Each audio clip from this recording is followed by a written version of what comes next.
morning and welcome to Middlesex Update. I'm Melissa Hurley and today we are here from the Medford Carnival. The Carnival was in town April vacation and we were here to catch it all as we always are on Middlesex Update. Our first guest tonight is a man who you may not recognize him when you see him, but I'm sure you've read many of his columns. He writes for the Boston Globe, the City Edition. His name is Alan Lupo and he is a resident of Winthrop. He grew up in Winthrop and he speaks about his book which talks all about growing up in Winthrop. Here he is, Alan Lupo. Tonight we are here with a familiar face and a familiar voice to the Boston area. Many of you, I'm sure, have read his columns for many, many years. Alan Lupo from the Boston Globe joins us here today. Hi, Melissa. Thank you for having me here. Thank you for being on the program. And Alan you've spent so many years writing short stories and your columns and everything, and this is actually your fourth book, and I don't know how many people know that, but tonight we're going to talk about The Messiah Comes Tommorrow. If we can show a piece of this, it actually has a picture of his mother up here. Yep, in 1946. In 1946, and then we have another photo of Al and his father, and he tells me that the landlord is in the... landlady is in the background. In the background. Yep. And everything's preserved for posterity. It's funny because, I think you look at the cover of this book, and it's just a book that you could see it, well, it is at Barnes & Noble's, you could see it at any major bookstore, and it looks like it could be any town in America, and it's right down the street in Winthrop, so you're a local boy done good. But tell me about The Messiah Comes Tommorrow, Tales from the American Shtetl. Shtetl. That's a Yiddish word, shtetl, and it means... I didn't plan on saying that part. That's okay. I'm glad. I like the way you said it. In fact, we can change it and do it the way you did it. The shtetl was the village or the town, village of the town in Europe where the Jews lived, okay. And I call this the American shtetl because it is representative of what used to be the solid working-class Jewish communities, peopled by folks who were not necessarily doctors and lawyers and CEOs, but were carpenters and plumbers and bookies and racketeers and wise guys and second-hand clothing dealers and milkmen and folks who worked with their hands and who talked with their hands like I'm doing now, and who spoke with a certain sing-song in their voice because they were the offspring of immigrants or immigrants themselves or grandchildren of immigrants. And the interesting what I'm finding interesting about this book, Melissa, is that non-Jewish people who have read it are coming up to me and saying, I recognize my grandfather, I recognize my old neighbors. So it's about Jewish people, but it's also an American experience. Right. Because we're a very different kind of country than most countries. Right. We're a lot of hyphenated people in this country.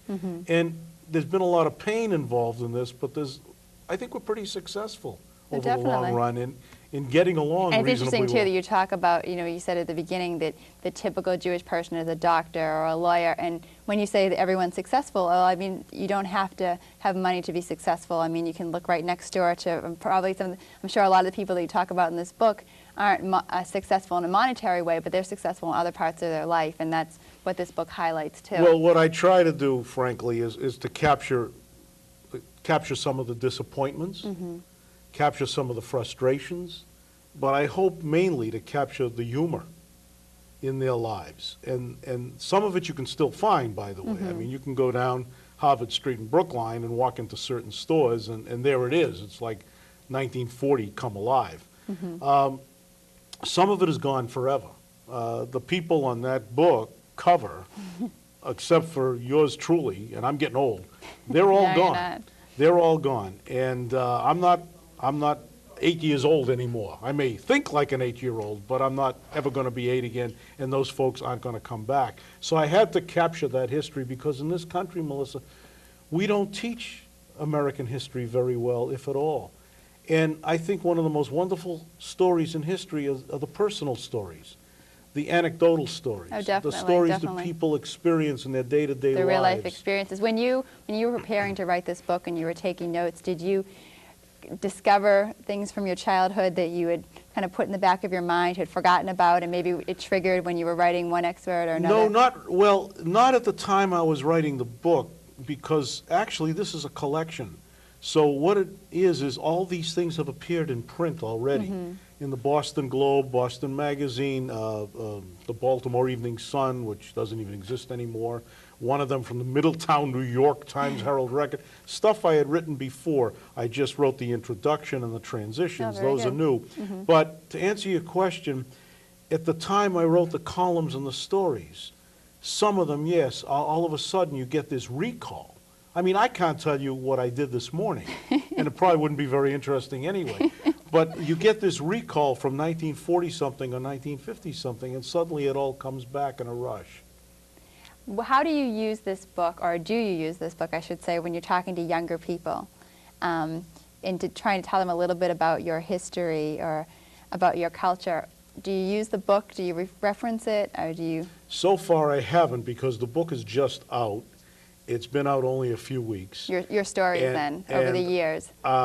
Well, I do take, for example, we have interns at the Globe. They're college kids. They're about 20 years old. For some reason, they give them to me for a day, and we put them on a bus, and I take them on my Boston tour, which is not the Freedom Trail. Okay? It's as different and as distant from the Paul Revere House as you can get. And Is it the duck tour? No? no duck tours. no Nobody duck tour quacks, either? and nobody makes up stories either. And I talked to them about what Boston was like in 1600s, 1700s, 1800s, 1900s. Now, obviously, I wasn't there for all of that, as old as I am, but I have done a lot of research over the years. I've done a lot of reporting over the years, and I talked to them about the colorful politicians, people I grew up with, gangsters, turf, which was very important in and around Greater Boston. Right. Who runs what turf? Ethnic warfare, religious warfare, racial bigotry, ethnic bigotry, all the bad old days and a lot of the humorous old things that have occurred in this city. Because if you just talk about the Bunker Hill Monument, you're not giving people a real flavor of what this place has been for so long.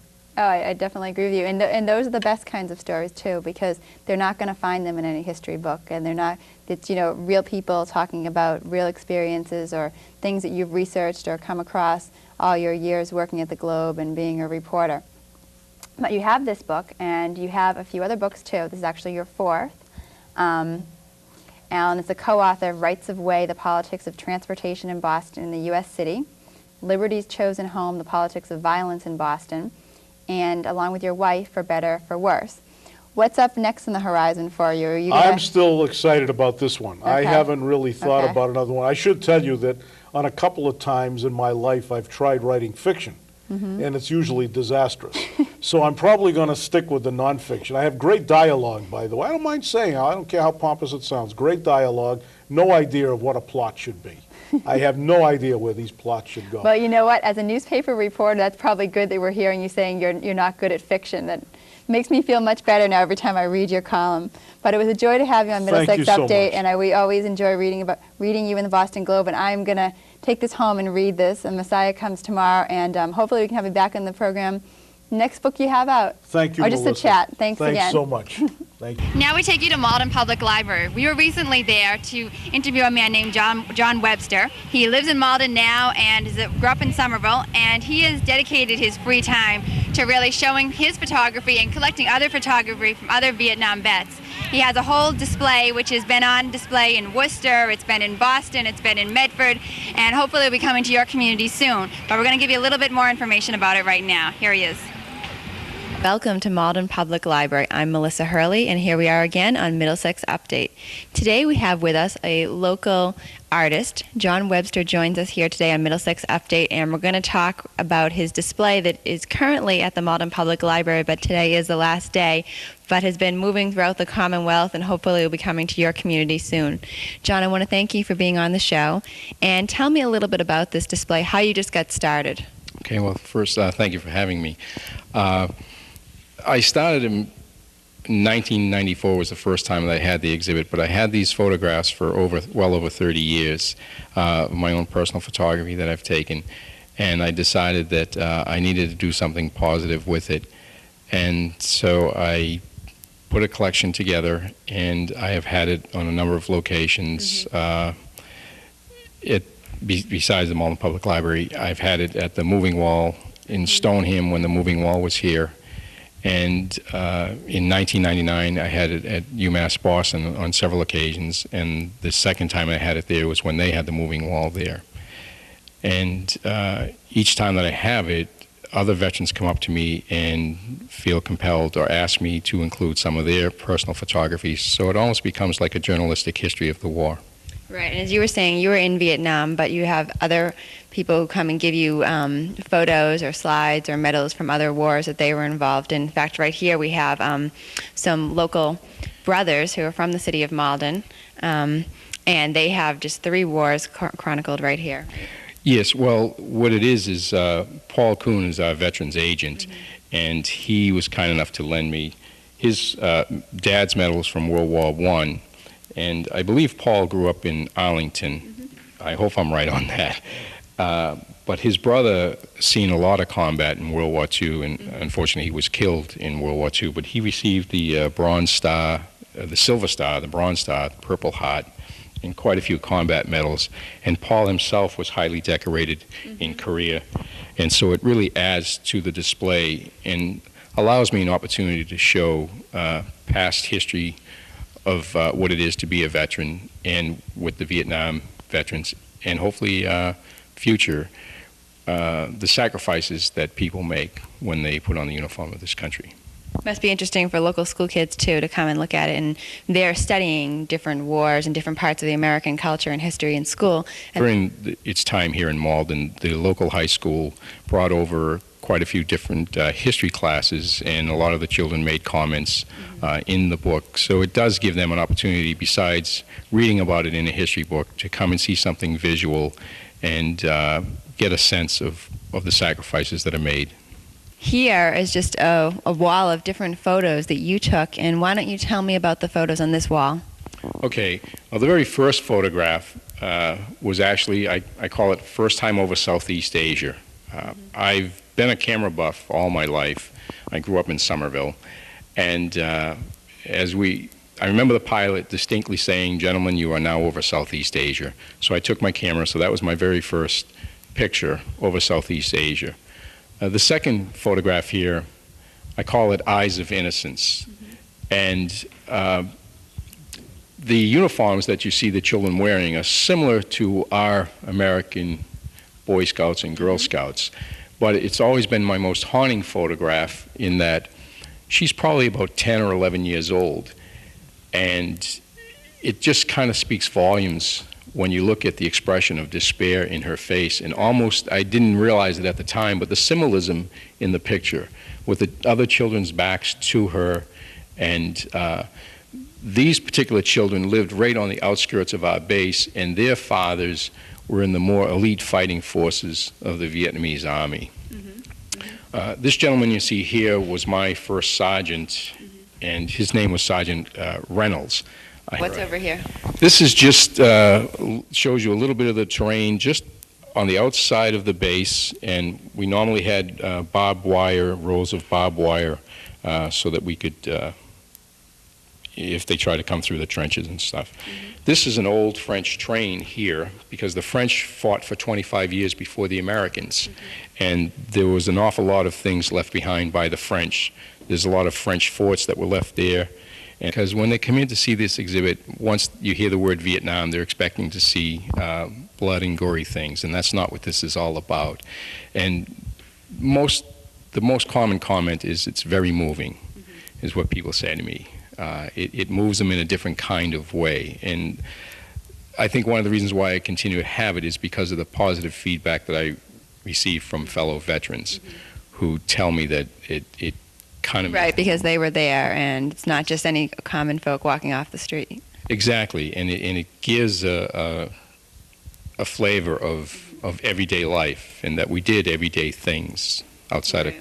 And this exhibit is truly amazing. And I was at UMass Boston. There was a gentleman that came up to me, and he had a cigar box, and what it was 250 slides, all of the Mekong Delta area. And he asked me if I would include it, and I thought that he was just asking me to go through a few of them and perhaps have some of them blown up, matted and framed. And he said, no, he said, after going through the exhibit, he said, I was initially going to throw these all away, but after going through the exhibit, I feel that they have a safe place, and I want you to have them. The only thing I ask you is that when you're talking anywhere and you're speaking about Vietnam, that you make sure you mention the Brown River Navy. So I had to go and find out what he meant by that, because I was in the Air Force and security police, and it simply meant that was a terminology that was used in the color of the river. This particular piece here is quite interesting because this is made of nylon, and it's the American flag. And basically, this started, I believe, back during Korea, and all pilots to this day carry this on their person so that if they're shot down or anything happens to them. And basically, it's asking for help and assistance in a number of different languages, so that and our government gives a reward for helping anyone that does that. John, tell me about this right here. This here is my father-in-law's family. He went off to World War II along with 6 of his other brothers. So there's 7 from one family, and unfortunately all didn't come home, but 6 of them did, and his brother Joseph was killed in World War II. And so these are some of the things from my father-in-law's family, photos from them that I took and included into the exhibit, again to give a feeling of the past and the present and the future. Wonderful. And moving over here, here we have some photos of some landscape photos and some photos of the soldiers taking a break and hanging out. And tell me a little bit about these. Here, these are some of my friends that I served with. I served in a place called Benoit, which was south of Saigon, and also I served in Pleiku. And this was a fellow here is my Sergeant Rupert, and he was a great guy. And this is one of my closest friends, Lewis Waters, who we served in the States together, and we went over together. And we were assigned to different places after we were there a while. But after 20 years, he looked me up because I told him I would never move far away from the Boston area. And he came to Boston, and we spent some time together. This photograph was given to me, and this young man is no more than 17 to 19 years old, and you can see how young he is. And again, these other photographs right here were also given to me. And just to give a sense of some of the different things that go on, and this gentleman here is just stopping to refresh himself because of the heat. You have an interesting story about you and your brother. And tell us a little bit about that. When I was... everything's over now, so I'm assuming you can talk about it. Yes, I can. Unfortunately, we both came home. But my brother served with the 173rd Airborne. And when I was at Pleiku, someone said to me, John, you've got a phone call. And I was saying, a phone call? Where the heck, who would be calling me in Vietnam? And I picked up the phone, and it was my brother. And he was stationed at a place called An Khê, which was about 70 miles from where we were at. And we had a flight that left our base every day that went up there with supplies and came back. I wasn't allowed to get a pass to go up there, but the next thing I know, he had a 3-day pass, and he came down, and we spent 3 days together. But you were saying that when you were in the service, they would never put 2 brothers together. Yes, and that goes back to World War II and the Fighting Sullivans when 5 brothers were killed. And what had happened was I had volunteered to go to Vietnam, and with the understanding of knowing that as long as I was there, my brother didn't have to serve there. But what had happened was, because we were in 2 different branches of the military, I was in the Air Force, he was in the Army, and when he was in California, he had orders to go to Thailand, and they changed his orders. And next thing you know, he ended up with the 173rd up around An Khê. So that's how that all came about. But what happened was, I ended up being shipped home 12 days early, and he fortunately was taken out of there, and they sent him to Okinawa. So at least both came out of there. Right. Well, that's just something, though, that you would never think could happen, and you're here telling us about it. So that must have been something that you'll always remember. Yeah. Oh, I can still remember my brother walking towards me. I'm not a big man, but my brother's even smaller than me. But when he was walking towards me, I remember as if it was yesterday. And with the 173rd, he was like he could take on the world. Really? But it was something to end up out in a bunker together for one night anyways. Right. So. Amazing memories. Move right along here, and we have over here some photos did you take these photos? This top photograph here, two of my closest friends, Lewis Waters again, and my friend Gary Grezelecki, and both of them live in the South, and it was great, my time in the South, but I'm a New Englander. And this is one of the, over there, we always rode in the Jeeps with 3 Americans and 1 Vietnamese, and this is one of the Vietnamese officers who was in the Jeep. This is a Papasans, and we had Papasans and Mamasans, and the Papasans and Mamasans, you paid them so much money a month, and they were responsible for keeping the barracks areas clean and providing you with clean clothes. You paid them so much to wash and keep your clothes clean. What over here? Tell us a little about over here. This here is up in Pleiku, and again, just it shows you a little bit of the hilliness of Pleiku as opposed to the flatter land around Benoit area. And just one of our Jeeps, and again, always rows and rows of barbed wire to keep out any infiltration. Photos of Pleiku also. This is Pleiku, and Benoit, well, all of Vietnam, we had towers everywhere, again, for observations and to watch for rocket launches, and again, all of the barbed wire in front. Okay, this particular case here, and in order to give a true picture of Vietnam, I had to include some of the photographs that are not as pleasing, or they're not pleasant to look at, I should say. And during the Tet Offensive, they tried to overrun our base, and we were responsible for protecting the base. And all of the ones who were not killed, all of the Viet Cong that were not killed, it was our responsibility to turn them over to the Vietnamese army. And we had to drive through the village and turn them over to the Vietnamese army. And I learned years later in a history book that the particular compound that we were taking them to was an old converted rubber plantation. And we had, there was roughly about 153 or so of the Viet Cong that were killed, and the remaining ones, like I say, were taken over. Most of their weapons were Chinese made.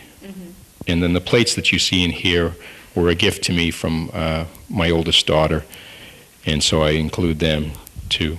And this here is a flag that was another gift to me from a Marine. John, tell me a little about this photo collage you have over here. Okay, this here is a collection of photographs from a veteran who asked me to include him in the exhibit, and it's all that he had left after 30 years, and I put it into a collage. Unfortunately, I haven't seen him in quite some time, but I keep him like this here. Eventually, hopefully, I'll run into him again, and he can decide, if he would like them back or if he wants to keep them in this exhibit. For the most part, most veterans ask me just to keep them, and it feels like I have this tremendous responsibility, and eventually I'll see myself perhaps donating these entire collection to somebody that would be willing to show them periodically. Do the veterans often come back to see, after they give you when they come initially and they see the exhibit and then they give you their photos or slides that they want to submit, do you find them coming back a couple of years later to see how the exhibit's evolved and to see where their display fits into the whole display? Yes, on more than one occasion, and a lot of them have become personal friends, and quite often they come and help me set up the exhibit, or when are you going to have it again, John, and let me come and help you, or let me help you take it down. So it really becomes a real true friendship with all of them. That's wonderful. How many photos would you say you have in this exhibit? It's well over 200, and additional several hundred that I have at home that I just haven't had because it costs a lot of money. And I do it all myself. I haven't applied for any grants or anything like that. So there's a lot of money involved in matting them and framing them and treating them with respect. Right now, I think we're going to take a look at it. There's a few photos and paintings on the front that we're going to take a look at. We had another local author on here a few months ago, Diana Dell, and she was the director of public relations for the USO, and she was talking about all the celebrities that used to come to Vietnam and entertain the soldiers. And I see here you have some photos of the Bob Hope show. Tell me a little about that. It must have been fun. Yes, that was at Long Bend, over 40 to 50,000 servicemen and women. And the year I was there, he brought Raquel Welch and Barbara McNair, and I always tell people I can always remember the women he brought. I have a hard time remembering the athletes he brought, but I think he brought Vida Blue, who was a picture. And here's a photo of your brother, and we were just talking a little bit about your brother right there. Yes, this is my brother Kenneth, and he was with, like I say, with the 173rd Airborne, and we did spend 3 days together at Play Coup.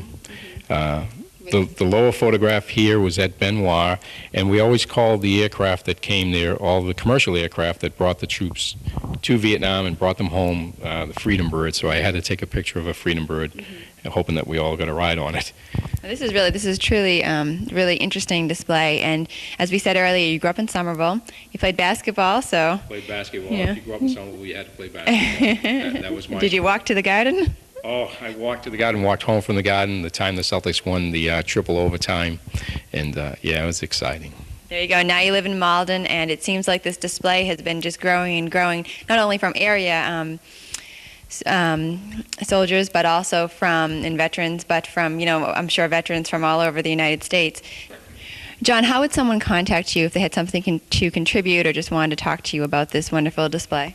If anyone wanted to contact me about it, they can call me at the JFK building at 617-565-2791, or they can call me at my home at 781-321-7322, and be more than happy to talk to them.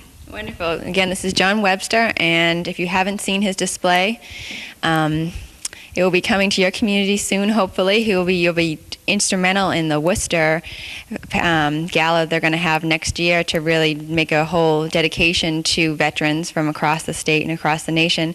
And your display will be there, but hopefully you'll be in some more Middlesex communities in the coming year. I want to thank you once again for being on Middlesex Update.